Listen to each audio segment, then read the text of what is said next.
terms of the political crisis, since then, Governor Fubara has said that he's not afraid of impeachment, but you know, he was just saying that. I don't think anybody would like to be impeached. He's just saying that. And then those who consider themselves his supporters have been warning against using the strength of numbers that the Martin Amaewhule group, shall we say, have. If you use that to impeach the governor, there will be consequences. What does this say to you about where we are actually now in the political crisis in Rivers State? That for me is a very important question, because as I monitor very closely the development in Rivers State, I have continuously remained focused on the aspects that agitates my mind uppermost. And I'm talking about the place of the people in all of these contestations. Quite frankly, we all know, particularly in the third world, no less Nigeria, that elections and electionary processes and the disputations that arise from elections are matters of fierce contestations. Mm-hmm. But I had thought that given what was expected to be the maturity of political actors, that there would come a time when they will now focus on the people as the beneficiaries of the processes that they participated in. I'm beginning to feel that on my part, that was a very lofty assumption. You were a bit too optimistic. Yes. But we must continually remain optimistic and keep our eyes on the ball, just so that we don't even forget the whole essence of this whole thing. So that brings me to your question.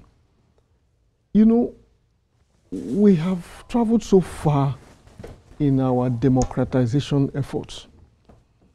For a country like ours, including the very vital revelations that has come from the military institution represented by Babangida and his cohorts, insisting that all that happened in June 12, 1993, for instance, by the way, 1993 till now, we all know what we would have done if the collective will of the Nigerian people was allowed to thrive. That it took the resentment and the reservations of just a few military officers to say it doesn't matter what the generality of Nigerians wanted. And you will recall that many of the beneficiaries of even the democratic experience that we've had remains the military. David Mark, I mentioned him. In short, I had written an article in which he had to call me, and I insisted that what I was saying was correct. He was the Senate president for, I guess, about 8 years. In short, he did longer than every other Senate president. His name was mentioned as one of those who resisted the return of political power to an elected president of Nigeria, because that's how we should be putting it. And having resisted, he then took up the post of Senate president. And there are so many. The one that just died, Jeremiah Oseni, he was a senator, and so on and so forth. That is not to say that there is anything wrong with military institution as part of the cohesive formation of a country. They are Nigerians too. In fact, what we hear and read about is that it's an added experience, an added advantage for most political actors, even in the United States of America. Many of them are seen as patriotic persons who are ready even to pay with their life in what they... So, with regard to your question, I think we have left that stage where we now be threatening ourselves. The forces of the Constitution had been balanced somewhat, and that happened through the judicial means. They have tested their weight and realized that at least as at this moment, the Supreme Court had finally intervened to give clarity to some of the very ambivalent circumstances that they find themselves. What are they? The Rivers State House of Assembly is under the leadership of Martins Amewele. The local government election that was conducted had been declared null and void, and another proposed.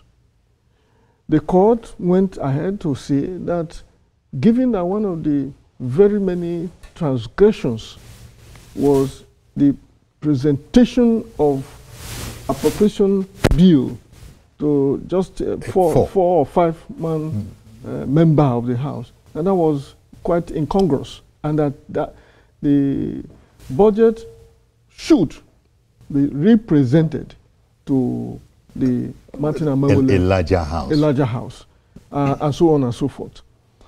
Once you have secured the victories around these major pillars of the process, you therefore would allow peace to reign, to actualize and allow these things to crystallize.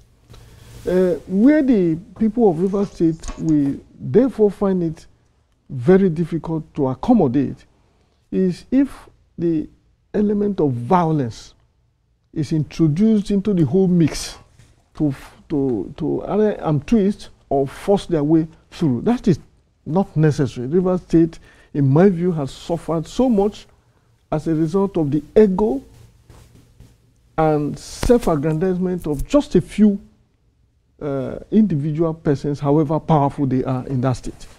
And therefore, I will consistently admonish, if you like, appeal that the political gladiators, the leaders of Rivers State in terms of the political elite, even traditional rulers, and people of good conscience, opinion leaders, should take advantage of what has happened now and lower down the temperature, the political temperature in Rivers State in a way that enabled them maximize the remainder part of the time that Fubara has to.